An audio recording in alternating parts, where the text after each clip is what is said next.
Hi, welcome back to Conversations. I'm Bill Crystal. I'm very pleased to be joined today by my friend John DiIulio, professor of political science at Penn, previously at Princeton, student of James Q. Wilson, who I studied with a little bit too, but John was really his student extraordinaire, and Jim did him the honor, really, of making him the co-author of Jim's American Government textbook, which I think at one point at least was the best-selling American government textbook for It college was. students in the country. Is it It still? was.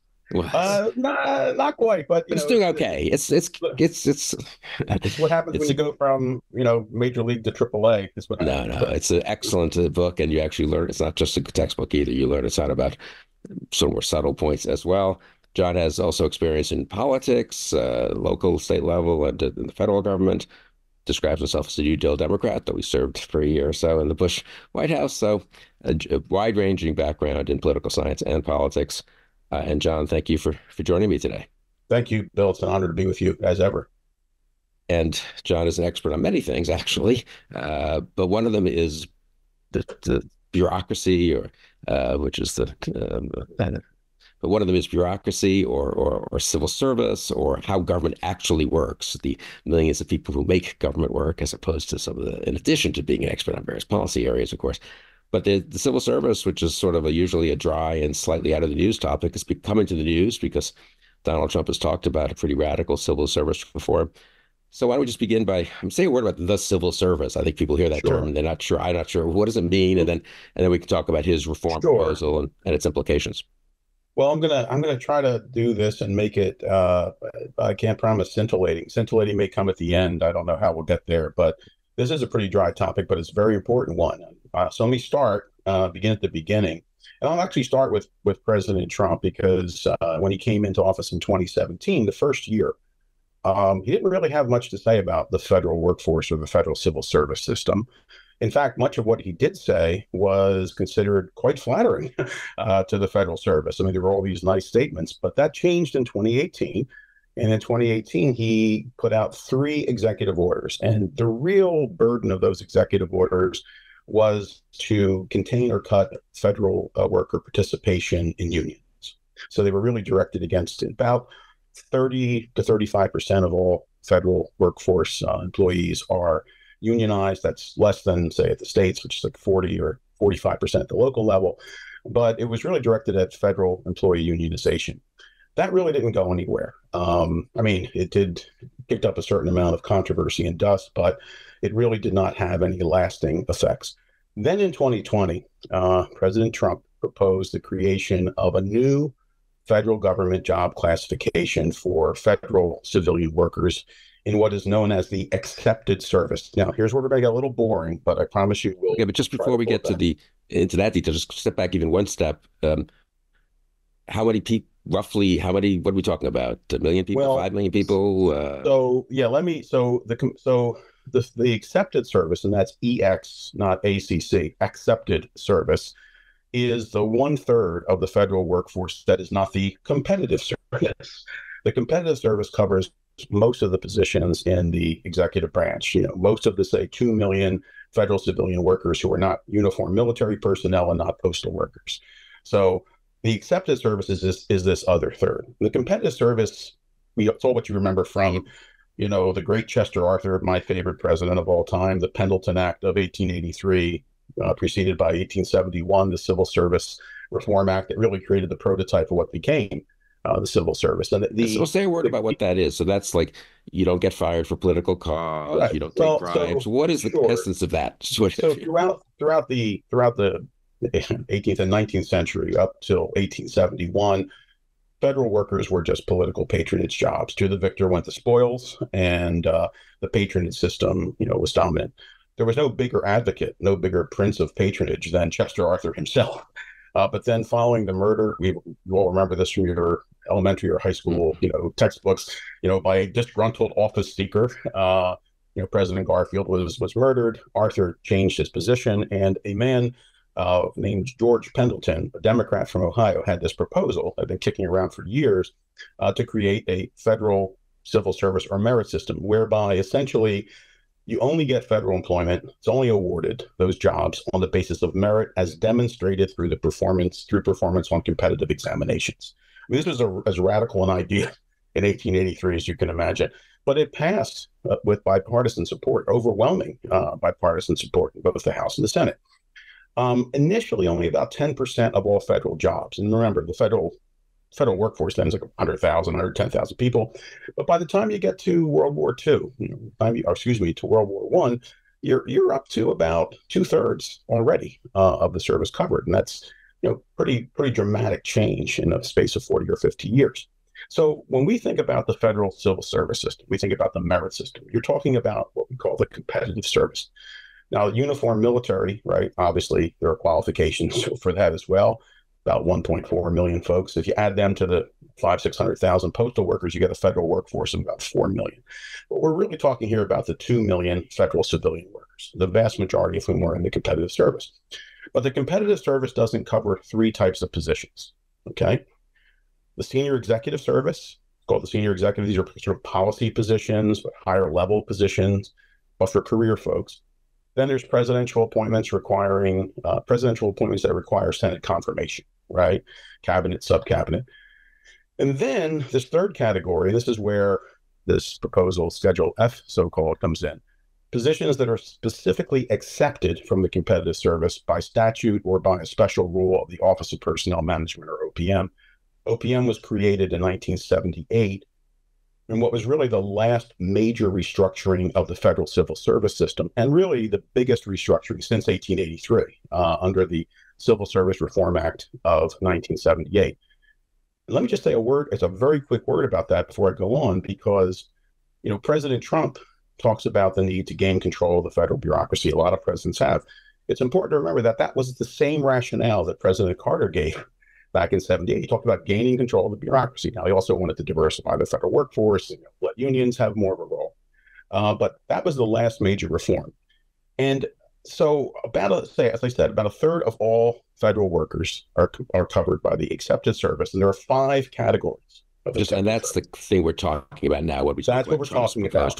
So the person answering your Social Security query as to whether you should, apply at age 62 or 65 isn't probably that. No, that person's just continuing on his or her job as right. The people who are in the accepted service, there's 5 categories: A, B, C, D, and E. Okay, and just in very simple terms. Okay, yeah. The accepted services vary by whether the positions require policy determinations, whether they involve confidential information or relations, whether they require an OPM standard qualification, whether they're considered an urgent or vital need, so you don't need the competitive exam. So, for example, I was a Schedule C accepted service employee when I was the White House faith czar or whatever.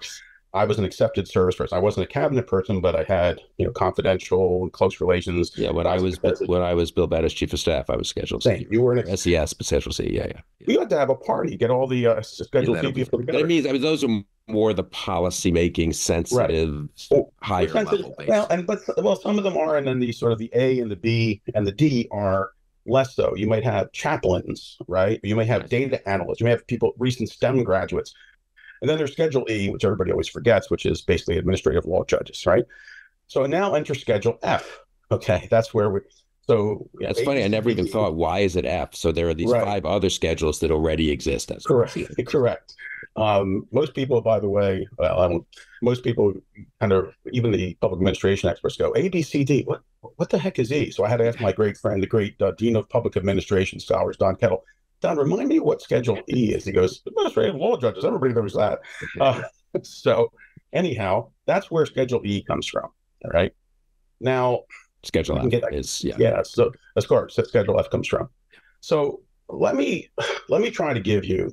I always tell my students in 35 years of teaching American politics and government, when you come up against a proposal that you've done your homework on, you know what you're talking about, or you feel you do, but you have serious reservations or doubts or disagreements, always try to understand the proposal or the item the way the advocates do. Try to see it through their eyes. Try to understand it. Try to make the best possible case for it before you take off critiquing it or even outright rejecting it. So I'm going to try to do that. I'm going to try to follow my any of my former students out there, I'm practicing what I preached, or trying to at least.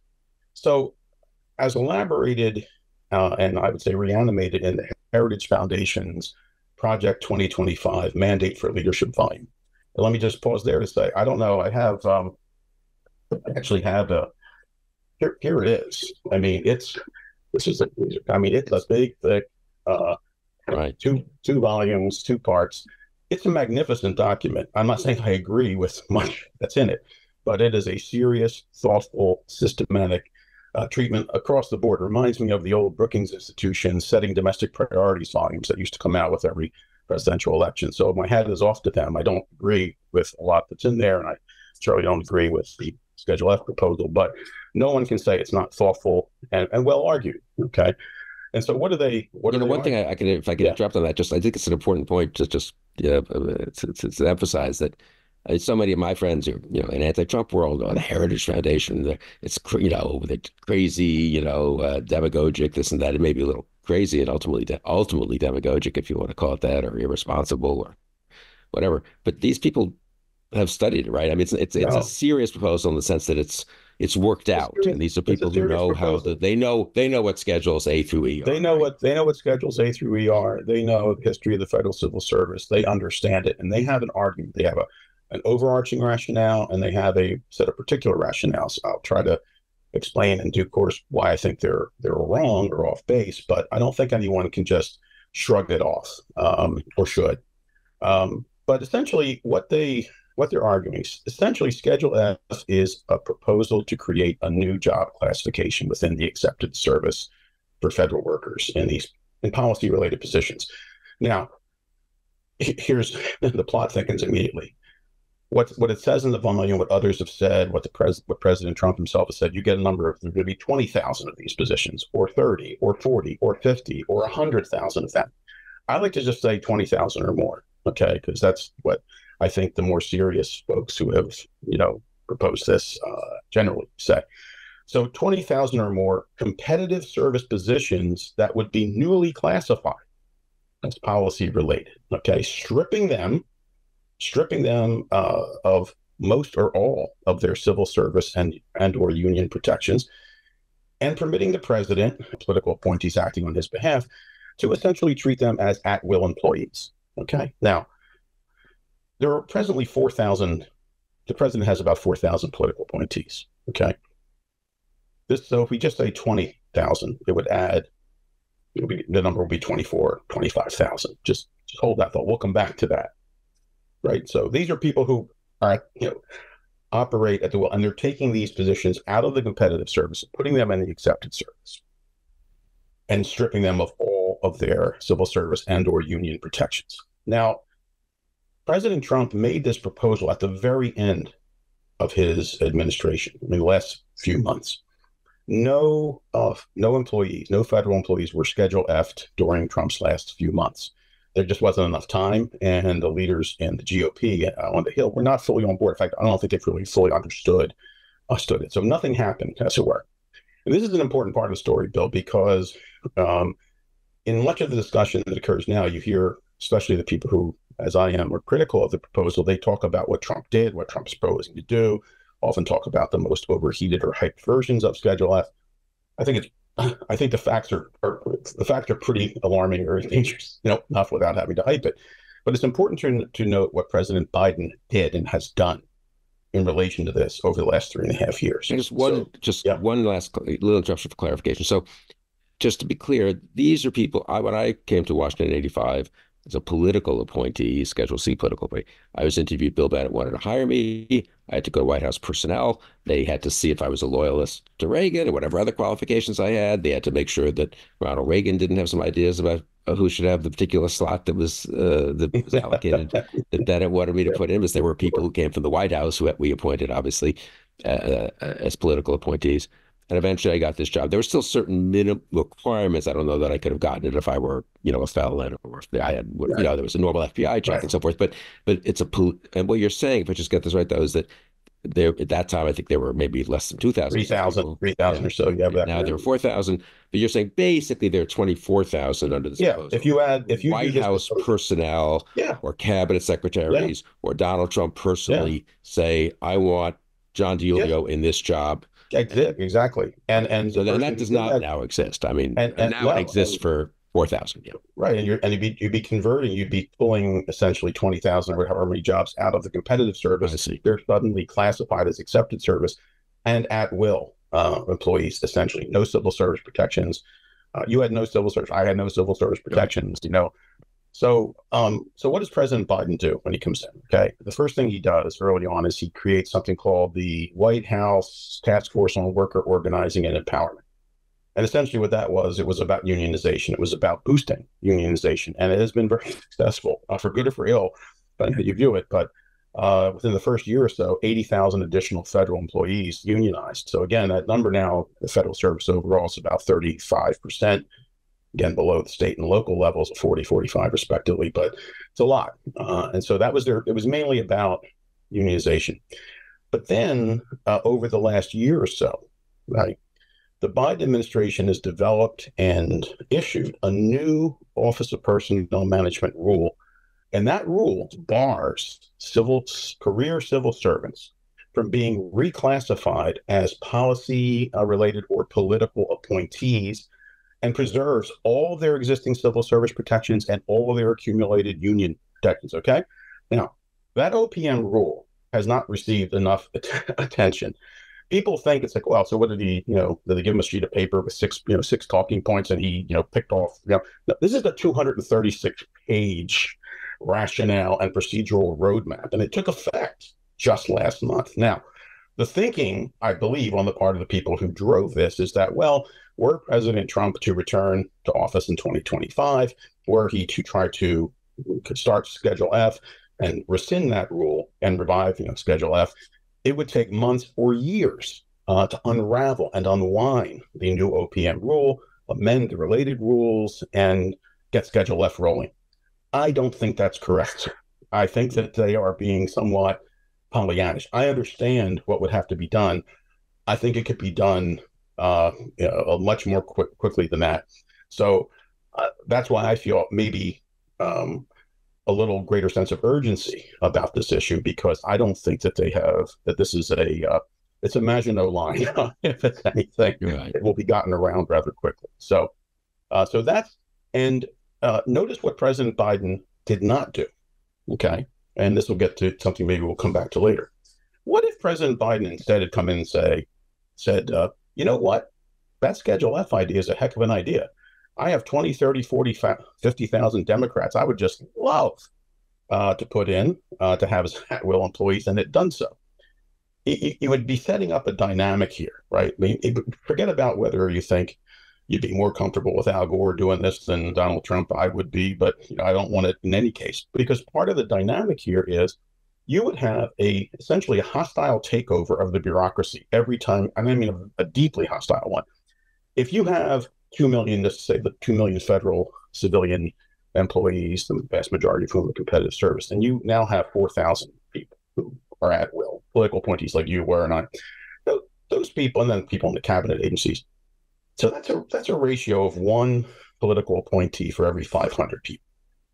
Let's say you go to 25,000. Let's say you get 25,000. Yikes! All of a sudden, here you are. You're looking at like, yikes! You're in no time at all. Go to 100,000. You're down to 1 in 20. 1 in 80, 1 in 40. That's almost insane, right? I mean, there's no possible reason for that. Fortunately, President Biden didn't do that. He kind of pushed back in a different way. So it's not just about President Trump. It's not just about the concern about President Trump, although I think that concern is legitimately more acute than it would be if it were Al Gore or Barry Goldwater or was Woodrow Wilson or Richard Nixon. I'd also be, more concerned. So it's not just about who is pushing it. It's the thing itself. Not a good idea for a whole host of reasons. I think it's important to understand, though, the rationale for this. And if you would allow me, it's not too boring. I'd like to just read it. I like to read into the record what Heritage, exactly what Heritage says, okay, Good. about this. I take off my glasses. So I jotted down from those two volumes, or at least the chapters on this that I read. So this is from the Mandate for Leadership book, the latest edition, and it's basically their vision for post-Schedule F federal civil service. And this is a quote: "The people elect a president who is charged by Article 2, Section 3 of the Constitution with seeing that the laws are faithfully executed, and his political appointees democratically linked to that legitimating responsibility. An autonomous bureaucracy," that we're going to come back to, an autonomous bureaucracy has neither independent constitutional status nor separate moral legitimacy. Therefore, career civil servants by themselves should not lead policy changes and reforms, close quote. I'm just going to state right now, I agree with that statement. And if we had an autonomous bureaucracy, I'd be concerned, but we don't. Then they go on to talk about certain more technical things having to do with how the senior executive service career people have been kind of layered in to positions that could have gone to non-career people. And I think that's a legitimate point. I think there has been too much of that over the last many years. Then finally this. Actions such as career staff reserving excessive numbers of key policy positions as career reserve to deny them to non-career SES employees frustrate the 1978 Act, the act I mentioned earlier, the last major restructuring, frustrate its intent. Another evasion is the general domination by career staff on SES personnel evaluation boards, the opposite of non-career executives dominating these critical meeting discussions as expected in the SES. Schedule F should be reinstated, but SES responsibility should come first. And then finally, it goes straight after federal employee unionization. Congress should, quote, Congress should also consider whether public sector unions are appropriate in the first place. The bipartisan consensus up until the middle of the 20th century held that these unions were not compatible with constitutional government, and more than a half century of experience with public sector union frustrations of good government management it is hard to avoid reaching the same conclusion. So what you have here essentially as the Schedule F advocates see it is what? What you have is a view that just as, was it Clausewitz? You're the philosopher, Bill. Was it Clausewitz? Who said that war is the continuation of politics by other means?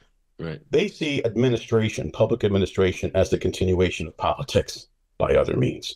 And for 46 years now, the Civil Service Reform Act of 78, that's been the battleground. That's been, the ground zero in partisan and ideological battles over the extent to which the president can and should control the federal bureaucracy and its workforce, and the concomitant battle over unionization, public employee unionization. Schedule F, however, is not just the latest salvo in this battle. It is really the first use of nuclear rather than conventional weapons in this. So it's, and I can pause here. I can go through and talk about what I think it purports to accomplish, how it purports to accomplish it, and why the key underlying understanding or the background facts really don't support it. No, that would be, in my view, that would be great and necessary. I mean, so just to interrupt for a second, though, and correct this if I'm wrong. I mean, it feels to me like when I was chief of staff of the education department, there was always a push and pull, to tug of war in a way between wanting to accomplish certain policy goals and career people who would say, well, they'd say many things. They might say, yes, that's a good, okay, we'll see what we can do to accomplish. We'll put into motion put the process into motion to accomplish those goals. They might say, well, you should know, first of all, though, that there's laws and regulations on the books that will stop you from going as fast as you'd like or in the direction you'd like even. So you need to either get Congress to change those laws, or we need to formally change those regulations, which there's a whole process for and allows outside groups to comment and so forth. Or someone in the general, or making this up, obviously, but Bill Banner would tell me, see if we can do this. I would say to the general counsel, can we do this? And career people in the office of the general counsel would say, well, actually, here's what the precedent is on this, and this part would be either unwise or would be overturned, or we really think it would just be illegal, and you really would put us all at risk of breaking the law if you did this. And so there was that kind of push and pull. I mean, I found it was reasonable balance. I mean, you could argue we didn't have quite enough ability to move, but you learn a lot from the people who've been there for 20 years too. If you're just some political guy coming in with some vague notion that I'd like to have more school choice and not just do what the teachers unions want. So but you're saying so, but and that's kind of, I think, been the situation for 30 years. I mean, more different, probably differs in some different departments and so forth. But and there's slightly different wrinkles on it in the Justice Department, and Defense Department, and the more, but even there, I think it's basically the situation, right? Um, and this does, I guess, so my question would be, and then you should walk through what you said you would. This fundamentally changes the balance of power. Well, it does potentially, because let's and basically makes it's as if the president functions as a CEO of a corporation or business that he's the CEO of. And they've done a hostile takeover, and now they're going to change everybody from the Southwest to the Northeast Division and put in all their people and all that. Just to go back just very quickly historically, there have been a lot of histories, as you can imagine, done, a lot of doctoral dissertations and master's theses, well, books about how in the world did Chester Arthur, how did this come about in 1883. And the answer is they realized they were entering a period of industrialization. You had these things out, this newfangled thing called interstate commerce with railroads. These were big, important, crazy. And so maybe the guy from Philadelphia, the party hack who was really good at helping you win the election, might not know quite as much about, railway scheduling fees, all the relevant technology. You might want to have somebody in Washington, or in the bureaucracy, in the federal service, who actually knew something about interstate commerce and railroads and so forth and so on. Well, that's really the predicate of the entire thing. They have it now. What? So okay. So if I said that to, and I have to, some of the fans and advocates of that, they say, well, of course, no one's denying that there's important that the person at the Environmental Protection Agency that regulates pesticides knows more about pesticides and how to regulate them, or the person at the USDA, the Department of Agriculture, knows more about summer food nutrition programs and the problems of implementing those.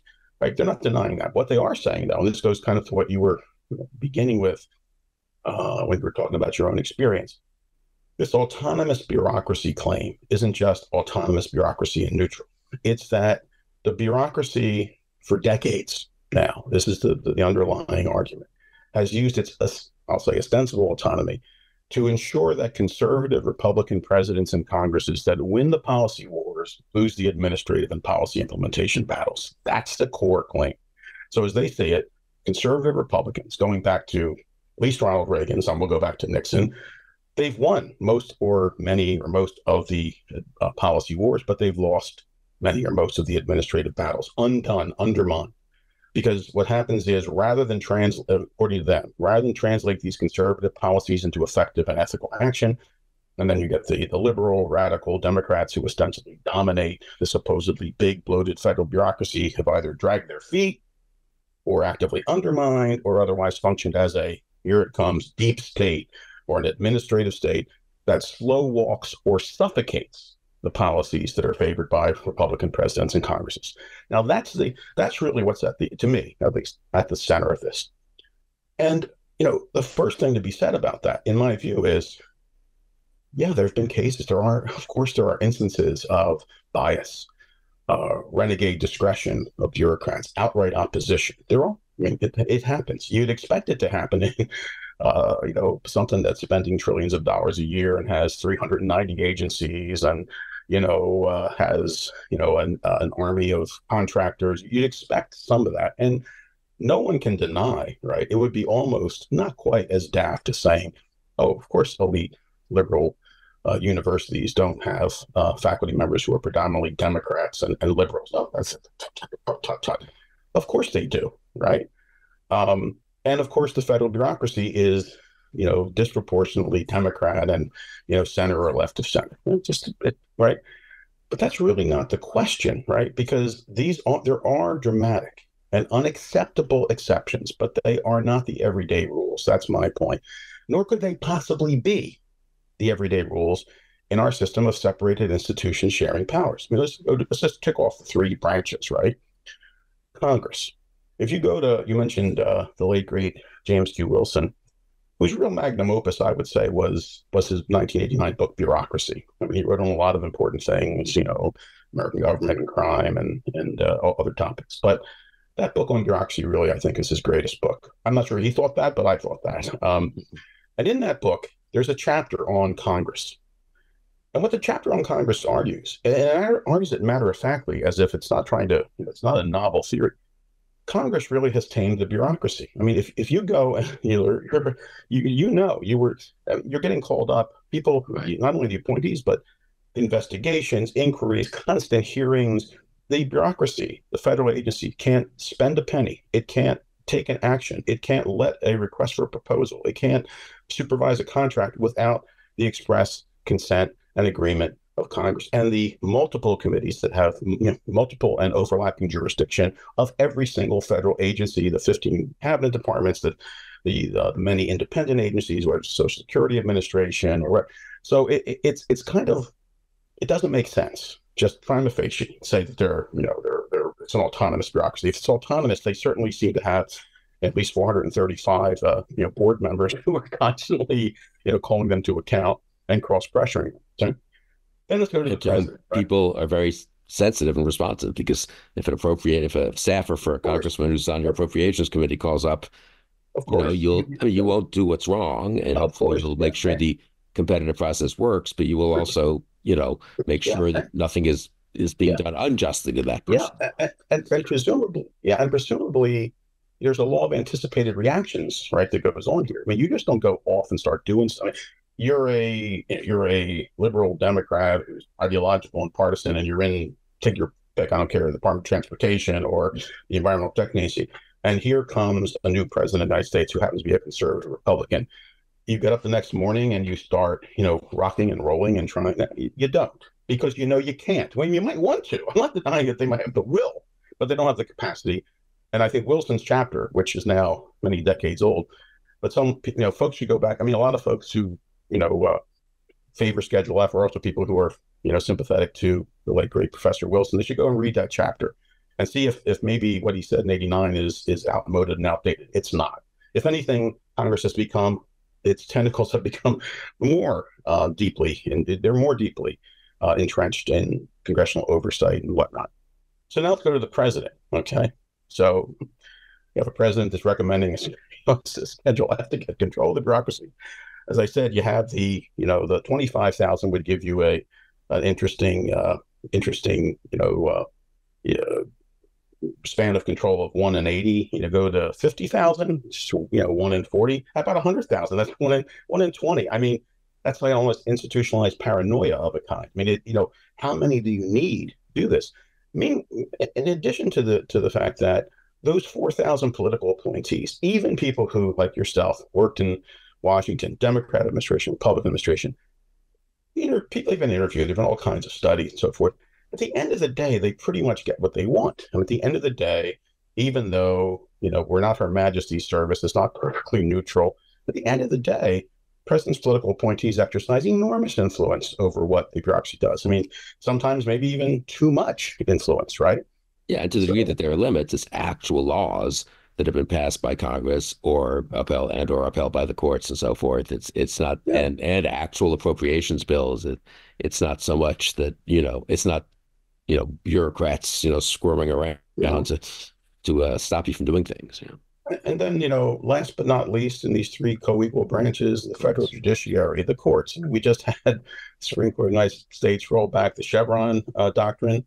Now we're going to have judges making those decisions about, I guess, pesticides and, summer food nutrition programs. Look, there are people in the federal bureaucracy, and I think this is one of the important hard facts that, or let's put it this way, one of the important ways in which the federal bureaucrats get caricatured rather than characterized. There are 2 million federal civilian workers, other than uniformed military and postal workers. 90% of them live outside the Beltway. Okay. There's 100,000 of them in Florida. There's 120,000 of them in Texas. So the two red states, or two pretty red states, have over 10% of the federal bureaucrats living as their neighbors, working, shopping, they're in communities. They're not inside the Beltway. And they are basically folks who came into most of the people come into the federal service. Yes, they favor, they're looking for job security and so forth. But it's really remarkable that these people, if you've been in if you've been in a particular agency for 10 or 12 years, you know an awful lot of stuff about whatever that is. If you're in the Department of Justice and you're in the Bureau of Justice Statistics, I mean, you're one of the you must be one of the greatest, census takers in the world, because they put out the second largest census of any agency through the National Crime Victimization Survey. I mean, those people should be teaching, statistics and survey research at Harvard and or other great universities. Is it okay to say Harvard's a great university anymore? I don't know. But okay, once great universities, whatever. But it's stunning. And so the idea that and then the actual nature of their jobs, and this is where, frankly, Schedule F proponents and opponents, most of them, not all of them, fall down. Most of those 2 million people are contract administrators. I mean, there is a deep state, but the real deep state is the contractor state. There are the equivalent of 7 full-time employees on the federal payroll who are not counted on the federal payroll for every one federal bureaucrat. So what most of those people are doing, the 20, 30,000 at EPA, and what they're actually doing is overseeing other people who actually are the ones who translate federal laws and programs and policies into action. It's not direct public administration. It hasn't been for 50 years. So there's this vast shadow government, if you want to call it that. There's this vast contractor state, the Department of Defense, right, leading the way on that. And what most of these folks actually do is oversee and administer grants and contracts, right? So that reality, if you're worried about gaining control of the bureaucracy, if you're worried about they're going to exercise renegade discretion, undermine, and either slow walk or suffocate, my policies, and programs and the direction they're going to push back against the direction I want the government to go. You got a bigger problem, because they're not doing the direct administration. They're really intermediaries. They're almost intercessors. Okay. So how do you get a handle on the real deep state, the contractor state? And here's where I don't know the answer to that here at all. I mean, that's the real problem. And the real deeper problem there is that, and we have 2 parties in this country. We have the red party of tax less and the blue party of spend more. And every election, they win every election together. That's how we have a deficit, financed and a proxy administered government, because nobody likes taxes and nobody likes bureaucracy. And so we create these systems, we create deficits, and we create proxy administration, and have, 10, 12, 13, 14 million people who are not on the federal books, but are de facto federal employees. People have never drawn a check in their lives from anything other than the government, the U.S. Treasury, who are not counted as federal civil servants or bureaucrats. Interesting. So let me try a proposition that now to bring it to more how it could be though abuse. You've given sort of the why it's probably unwise, even if it were done in good faith, Right. and why it's either unnecessary or unwise. It's a matter of the balance of, I don't know what to call it exactly, political direction and expertise, competency, and so forth. But one can also say this, that the current system, if it errs, maybe it errs too much on the side of entrenched bureaucratic ways of doing things. EPA has hired a certain contractor in Ohio to test the, acidity of the rivers and the lakes from rain every year, and they get kind of used to doing that, and they don't have as good a, competitive system to get the latest technology in or whatever. That would be sort of the rap on the federal government, right? Kind of sclerotic, a little bureaucratic, as we say, very slow to adjust to new technologies and so forth. And there's probably some truth to that. But that's one downside, and one can try to correct that in certain ways as civil service reform efforts, which we maybe come back to in a minute, have. The other downside, though, of let's call it the Trump heritage system pushed even harder, though, is it's not EPA hiring the same folks over and over who do the test. It's a political appointee, removable at will in EPA, ordering that his cousin's firm in Ohio be hired, and making sure that firm in turn only hires Trump-friendly, I don't know what, people, and that they also don't report back results that aren't friendly to Trump's policy agenda. I don't know which is, more acid rain or something. I don't know, but Mhm. and you can imagine this in a million different areas. And I think there, don't you think that, I mean, the balancing of competency and loyalty, if you want to call it that, or expertise in politics is always going to be there's going to be a gray zone where people can Right. differ. It feels like on the heritage Trump side, the degree to which, with a president who is obsessed with loyalty, with cabinet officers who are willing to push very hard in that direction, with incidentally the Chevron decision and the immunity decision, and Trump talking about pardoning people, and a general sense that you're not going to pay a price for going too far in the loyalty, et cetera, direction, combined with this civil service reform, you kind of are sailing off towards perhaps a kind of Yeah. uh, pretty dangerous and at least irresponsible loyalty first and down through the ranks, but then you do get the kind of trickle down effect that even if the person underneath the Schedule F employee who is just a non-accepted career civil service, but Schedule F guy has ability to promote or not promote and isn't quite as deferential as Heritage even points out to the established civil service boards, which say, well, this person has done a better job in the last 6 years. He deserves the raise. No, I want to give that person a raise because he's been more accommodating to me. He gave the contract to my cousin in Ohio. Mhm. I mean, I think, why Well, you're some of the right. I think, alarmism is yeah, there. yeah, I think it's right to be very nervous, unto alarmed, not hysterical at this point, but alarmed, and take it very seriously. But here's the thing. I mean, so the federal bureaucrats sitting there, these 2 million people, under all this congressional scrutiny, being, poked by 4,000 political appointees, being overseen by courts. These folks who, again, are function mainly as contract administrators, it's almost as if the system has been set up for federal civil servants to be used by members of Congress, both parties, the way bagmen are used by criminal syndicates, right? They're just the middleman because right now they're under enormous pressure to deliver those contracts, to the people who are politically favored. And there are people on both sides of the aisle in Congress, and at the other end, both ends of Pennsylvania Avenue. There's lots of pressure, right? And so it's no accident that for many decades you couldn't even take past vendor performance into account in deciding whether to renew a contract. It was literally against the law. Why? Because they wanted to be sure. And everybody, it's a quid pro quo. It's a log rolling thing. You get yours, we get ours. These, ours, doesn't matter. So, and then the second thing, Bill, is be alarmed as you want to be if it's, not your favorite politician, but assume it's your favorite politician. I mean, whoever that might be. Um, how about Whitmer Shapiro? They come in. I don't want them to have it either. Why? For the same reason. Number one, what it's looking past, what everybody's just looking past, is I challenge you, go and look at every major instance of government failure, of poor government performance, even malfeasance, of teapot dome proportions, whether it's Medicare overpayments or whether it's, the Hubble Space Telescope, and tell me where that performance failure occurred. And I'm going to tell you that in 99 out of 100 cases, it occurred in the chain of implementation from the bureaucrat all the way down the proxies, the contractors, and the grantees. It's always down the chain. It's really difficult to measure. It's really difficult to manage a long chain, a long implementation chain, right?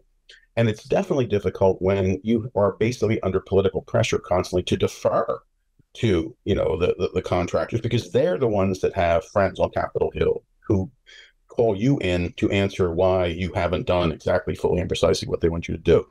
So if we're interested in, we've had the Government Performance and Results Act of 1993. We had the Modernization Act of 2010. Okay. They did some good. We had the Clinton Gore Reinventing Government National Performance Review. It did some good.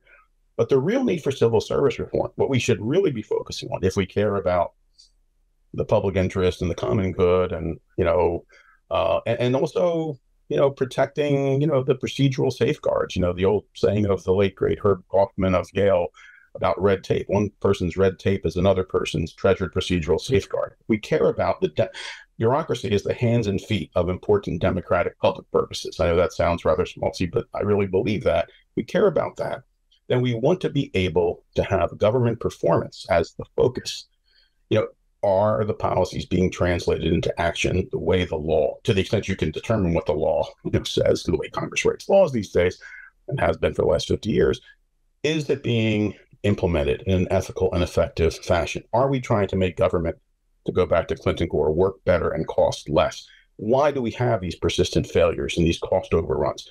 I submit to you that you will not find the answers to those questions by looking for malfeasance and poor performance within the federal civil service, but you will find it outside. You will find it in the real deep contractor state, which is in that proxy chain. And I think it would make it worse. Because for me, when I was in these education department, it was useful to be able to say honestly to members of Congress who called up, or influential friends of big shots in the White House, or Ronald, I'm making this up, but Ronald Reagan's third cousin or something. I would love. I've looked at that. I can't do it. I mean, there are these laws and regulations, and we just can't do. And to the degree you weaken that infrastructure, which is another word for red tape, perhaps, and for excessive constraints, you might say, on politically appointed types, it also weakens, though, the checks on the outside, kind of just government becoming a plaything for every outside group. I mean, that's one point I'd make, which you should obviously feel free to comment on. The one is, I would say, your examples have been sort of EPA, Department of Transportation. I think that's the bulk of the workforce. But you get to Department of Justice and to some degree Defense Department, depending on what kinds of, or intelligence community and stuff. They're a little bit set up differently often because they are more sensitive. But the constraints that have built up over the decades there, I think, are pretty important. They were post-Watergate in many cases. They, again, maybe they went too far in some cases. People should take a fresh look. But, we know what happened, or what Nixon tried to do in Watergate. And I do feel like part of this, I don't know if it's literally part of the Heritage Schedule F proposal, but part of the impulse behind it will also be to remove all these constraints. I mean, the number of lectures I got when I became Vice President Quayle's chief of staff, but I couldn't call the Justice Department about this. I couldn't even ask about the status of a criminal investigation, even if I happened to know John Blow out there, who I seemed like he was getting unfairly investigated. And I could put in, I could have a formal, maybe someone else could submit a formal, request for review. I can't even remember if we were allowed to even weigh in on that. I don't think so. So anyway, I just feel like that you get to a kind of rule of law use of the sensitive powers of government issue, which is a little bit beyond, EPA, favoritism to a crony. Mm-hmm. No, I think that's definitely, you said a mouthful. That's true. And there are also like a couple principles here that are put in jeopardy by this proposal and by concomitant proposals, even Schedule F light proposals, I call them. The first principle, which we've pretty much accepted, for the last 140 years, is that federal government employment should be awarded mainly, if not solely, on the basis of merit, as demonstrated through performance on competitive exams. And the second principle is that it's presumptively against federal law to hire, demote, or fire people as federal employees for political reasons, period. Now, we don't need to go through the history of, the Hatch Act and 39 and all that.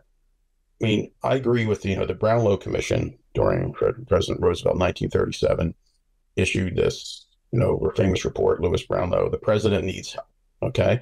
And the president does need help. He's got help. He's got 4,000 people.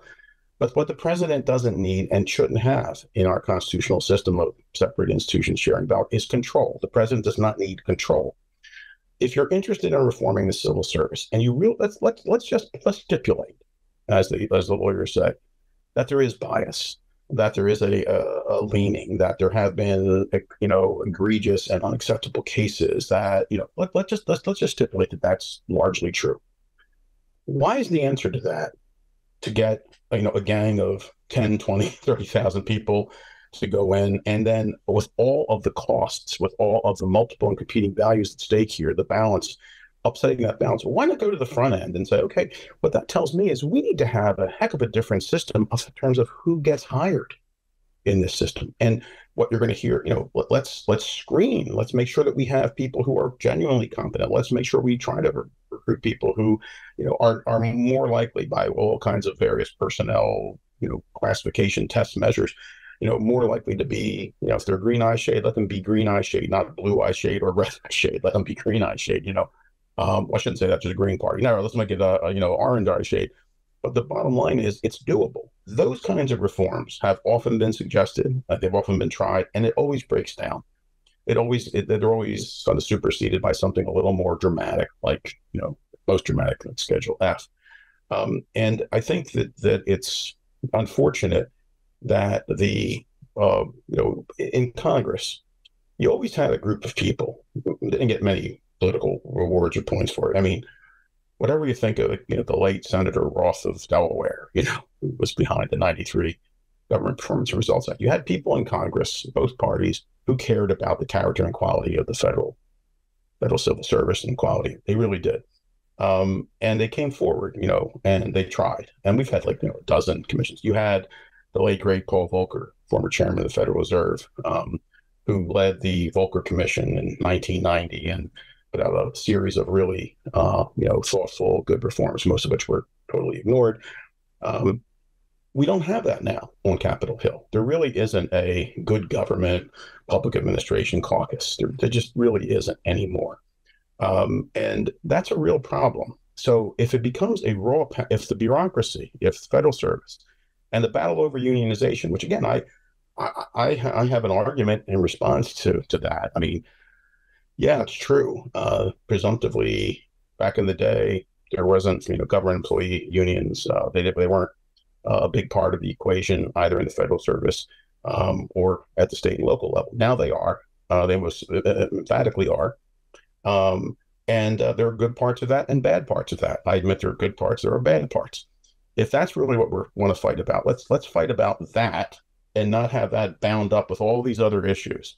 Because if you do this version of Schedule F, what you're going to have unequivocally is hostile takeover to hostile takeover. And, there can be no long-term planning. There can be, you're going to cultivate people who are essentially just waiting for the next administration to come in and change everything over. You're going to have people not waiting for permission slips, but you're going to have people doing nothing because nothing is the safest thing to do. It's a very, very bad way to go. There are all kinds of far-reaching reforms that one could contemplate. I mean, nobody should deny that the federal civil service system is reforming, changing. It can be hidebound, all that. But this is a cure worse than a disease, frankly, in my view.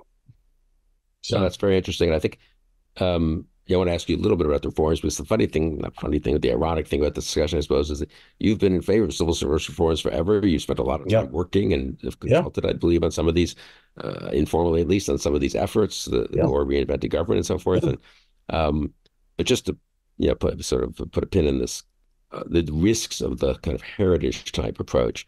I mean, you can use this.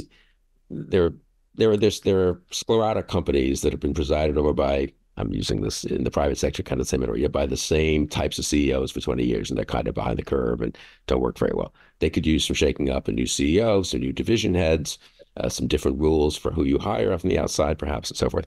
But that's, I think, the kind of thing you've been thinking about. We'll get back to that in a second. There's then the corporate raiders come in, and we're going to sell off the parts of it and gut it, and that's problematic, but maybe ultimately it works out okay in the private sector because they sell off parts to other companies. It's not like they're not what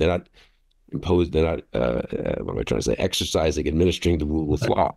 They're not running the CIA and the NSA. They're not in charge of the United States military and a president who might invoke the Insurrection Act. But so whatever you think of corporate raiders in the private sector, it's very different from having that spirit in the public sector. But then you go to beyond corporate raiders to criminal syndicates, let's say. You're talking about the ratio of 1 to 80, 1 to 40. This is 1 to 1, right? Everyone is basically it's loyalty. The rest of it is kind of, you prefer to have more competent loyalists who can carry out the crimes better than others, but the key is the loyalty. And I feel like there's even the risk of sliding towards that with this proposal and some of the key agencies, actually, not even to the kind of dysfunctional corporate raider model applied to the public sector. So again, I come back to the downside of it. Just seems to me to be so much greater. Yeah, well, it is than the upside. It is. The downside is greater, far greater, in my view. In fact, emphatically so. But I will say to you, just again, little facts. Facts don't necessarily matter as much as they used to, if they ever mattered as much as I thought they did. But, during the GOP primaries, you had different candidates outbidding each other for how many federal bureaucrats they were going to eliminate on day one, quote unquote, 100,000. So I did a little calculation and showed, why don't you eliminate the whole thing? You get rid of all 2 million of them. You'll save about $300 billion. Just nobody. It's going to be an interesting day the next day when you have to store nuclear waste or figure out how to regulate pesticides or send grandma a Social Security check out. But, let's just get all of them. That's under 5% of that's under 5% of the annual federal budget, right? So you eliminate the entire federal stuff. It's just all they're gone tomorrow. Everybody gets a pink slip, and you save under 5%. I mean, it's just kind of ludicrous. Then you consider the fact that, okay, who are these bureaucrats again? Who are these? 50% of them are in 2 agencies, pretty popular agencies actually, with conservatives, as well as most folks, the Department of Defense and the Veterans Administration. It's 50% of these 2 million people. And then you have to get down pretty far before you get to the smaller agencies, especially the more kind of Department of Education. It's 9 people. It's a small agency. But when the Clinton-Gore administration, I was a big supporter of Vice President Gore in particular. I thought he was terrific, and especially on these issues. When they came out with their reinventing government proposal back in the early 90s, I was at Brookings. I was the Douglas Dillon Fellow or whatever. I had the Center for Public Management with the great Don Kettle, and we went after it hammer and tongue. Why? Because we thought that while it was well intentioned, and we had a lot of good friends who were in that White House, who remained friends after a while. You mend fences and all that. But we issued report after report, starting with a book called Improving Government Performance and Owner's Manual, where we just took apart the Clinton plan. Then when the Clintons came out with, and I say the Clintons because it was really the then First Lady, as I need not tell you, with her healthcare plan, we did a report on several reports on healthcare showing that there was no possible way to administer that with their health alliances. That, well, you could do it in Washington State, so that would be the only state that could actually administer it. So I guess what I would say is, I come at this. I mean, it's heritage and it's President Trump and so forth. So obviously, you may have a different perch coming at it, but it's just, for me, it's the same thing. There are facts here that are critical and important that are being left out. There are values here, multiple competing values that need to be balanced thoughtfully, and there are legitimate arguments to have about all of this. But it's a mistake. It's a bad mistake to set in motion a plan that had Schedule F been proposed earlier in the administration, President Trump's administration, had they actually acted on it and been able to act on it. Do you have any doubt that in 2021, when President Biden came in, that he would say, "Oh yeah," and they would just layer in their people, and so you have a new 20,000 or 30 or whatever the number would be? It's a terrible way to go about to create to have the bureaucracy, so-called, the federal agencies, become essentially a war zone, not a demilitarized zone. Because at the end of the day, I mean, you could say it's the fourth branch and it's the, it's autonomous. You could say all that.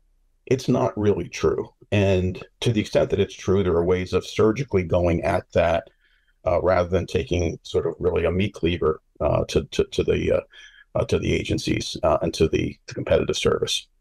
No, it's really well said. I think the last places you want to have war zone or defense and justice and so forth. If I may add, just we live in an era of divided party government, right? We know that. I mean, it's rare to have the president and the Congress. Maybe that's a good thing. And we know that it actually doesn't, at least the political science suggests, it actually doesn't affect the legislative productivity. But what it does affect is administrative and policy implementation. The war, when you have divided party government, it doesn't register as much in the policy-making realm as it does in the administrative realm, because that's where everybody goes to war. You lose, and this is where heritage is absolutely correct. It is the case, and both parties do it, right? Trump's in there. The Democrats throw everything in the kitchen sink at him with respect to the oversight. Biden's in there, the Republicans throw everything in the kitchen sink at him in the oversight process. And that's fair. I mean, that's like a prize fight with, everybody stands up and there's a referee and there's rules and there's three knockdowns and so forth. This is a street fight. When you do something like this, all you're doing is setting up sort of a continuous street fight between the parties, between the liberals and the conservatives, the extreme right, the extreme left. Personalities will matter. Again, as I say, Woodrow Wilson, Richard Nixon, Donald Trump, I have a little more concern with Al Gore, Barry Goldwater, et cetera. But I think that it's just a very bad idea. And I wish that we could find a way to come reason together to find the responsible, the Venn diagram. But we all agree, for example, when certain things are wrong. Can we work on that first? And show good faith. I think there are people, I really do think there are people, including folks who very strongly support the Schedule F plan, or at least parts of it, who are serious about trying. They really do believe they're trying to do. I'm not saying that the principals or the political folks involved, but the people who are dedicated a lot of their lives to thinking about these issues. And then there are people. I mean, I am a big supporter of unions. That's not as crazy about public employee unions as about private ones, but we are down to 6% at private unions, and all these kinds of crazy mandatory arbitration agreements that squeeze workers' rights. So I'm clear about that. But I'm happy to have a discussion about unionized public. There's a lot of problems with it. I mean, it shouldn't just grow and grow. I agree with that. But let's have that conversation rather than basically we win, you lose. It is to the victor goes the spoils was never really a good idea. Not if you want to have an ongoing functioning civil society and government and society. Right. Let me ask you one last, this really excellent broader point that you've just made, though. So if we're speaking on July 3rd, I don't leave, of course, just now making sense. So President Biden withdraws in a week or two, and your governor, Josh Shapiro, becomes the president Democratic nominee. And he calls you up and he says, "Okay, John, Trump's getting some traction with all these attacks and on public sector. Everyone has had some experience where government doesn't work as well as it should. People blur in their own minds, of course, local and state government and federal. So it's the DMV is horrible. Well, it's like, actually, that's not the federal government's fault, probably, but whatever. But he said, I need sort of 3 points that are intelligible to people of how I'm going to reform government. I'm not just a status quo guy. Biden, you can portray, he is the incumbent after all, so he's sort of the status quo guy by definition. But I'm Josh Shapiro. I'm a young reform governor. I know the actual reform proposals will be complex, and administration is such an important part of it, and execution. I think it's an important point you made in passing, that people just wildly underrate the importance of that as opposed to the concept that we're doing. But is there sort of a way, would there be 2 or 3 bullet point headlines, as it were, for Josh Shapiro? Well, I guess on that happy day, where that happy day to come, I think the first thing I'd probably tell him is, Governor, you got the wrong broken down old professor, sick old professor. Call the great Dr. Don Kettle using there in Austin, Texas. But I think the three points would be, first of all, you have to have a fundamental overhaul of the civil service competitive exam hiring process. People have talked about that for years. Changes have been made, but it is still about kind of matching the person to the job and the person to the agency, and that still doesn't work very well.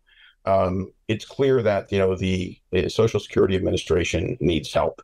That the Social Security Administration is doing a whole range of things now that it didn't do 10, 12, 15 years ago, and it's doing it frankly under greater stress. You need people you need to basically have a more targeted, more, if you want to put it this way, surgical approach to federal hiring and deployment of people, right? That's the first thing. So that get rid of these sort of, skills job mismatches that are everywhere. Because once you get somebody there who's layered in, and you have somebody over here in a different agency, you can't just move them and say, well, look, you're way better, Bill, to do this than John is. So we're going to switch you around. And that's where they're legitimate. Oh no, my union protections, I've accumulated the civil service protections. So you need more flexibility. There's no question. You need to overhaul the front end. Then to jump to the back end, there has to be, at some point, somebody needs to seriously look, at the hundreds and hundreds and hundreds of billions of dollars a year that are going out in federal grants and contract and ask the, innocent question, what are we getting back for it all? Now we have the great, Government Accountability Office. I think they're spectacular. The Congressional Research Service, they do a very good job.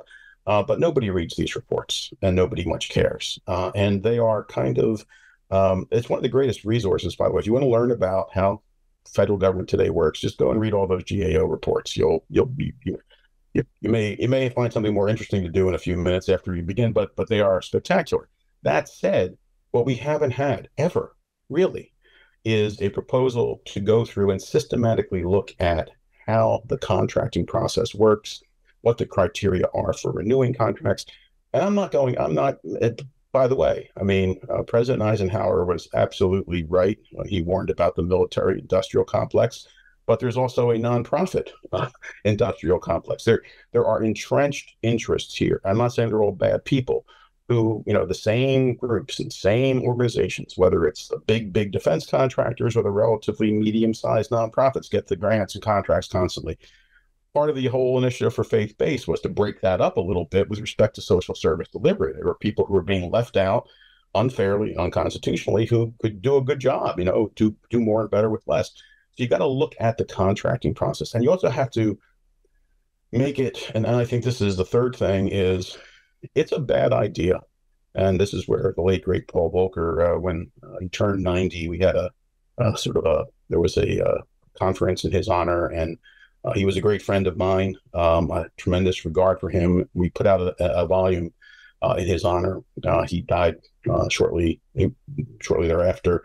But a lot of focus on the part of people who really study this for a living has been on the ways and means of trying to get a handle on what happens in the day-to-day of it in a given federal agency.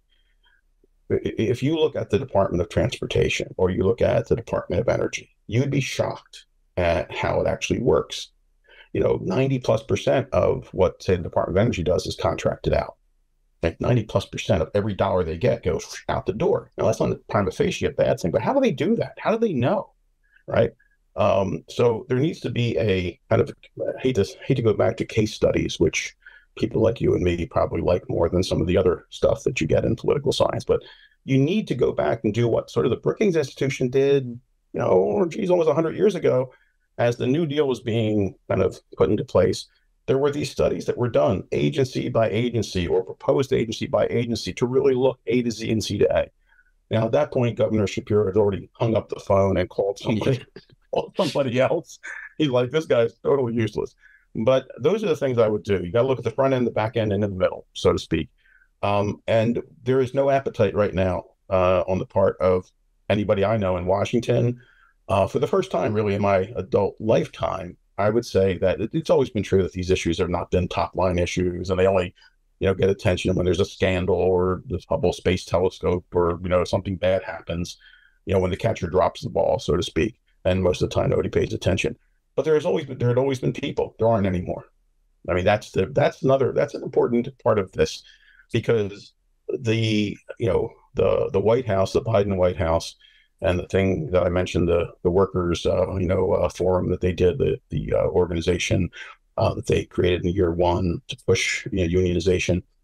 I mean, that was a political effort, obviously, more than anything else. Didn't really spill over into anything positive by way of, okay, let's think about what we do with these people, or why do we really need, think about this.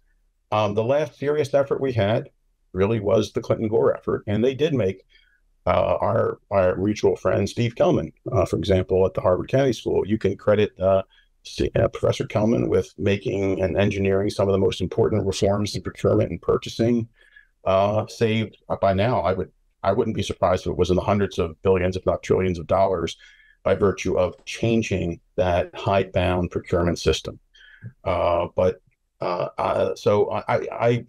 I would love to know, for example, what the candidates would have to say if they were asked the question that you just asked. If you can't, and the answer can't be Schedule F or destroy schedule, it has to be something else. I don't think they have anything to say.